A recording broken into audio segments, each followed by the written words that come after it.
அப்புறப்படுத்துவது, ஆடு மாடுகளை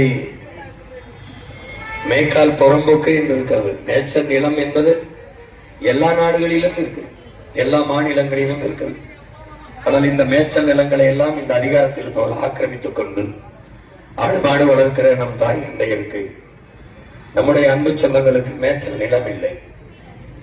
இந்த கால்நடைகளை ஒழித்தால்தான் இயற்கை உரத்தை விட்டு விவசாயிகள் செயற்கை உரத்திற்கு வருவார்கள், இந்த ரசாயன உரத்திற்கு வருவார்கள்.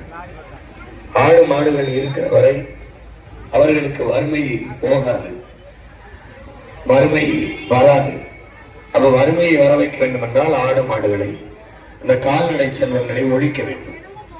இதெல்லாம் அந்த மலையடிவாரங்களில் ஆடு மாடுகளை மேய்ப்பதற்கு இந்த வனத்துறை அதிகாரிகள் இடையூறு செய்கிறார்கள்.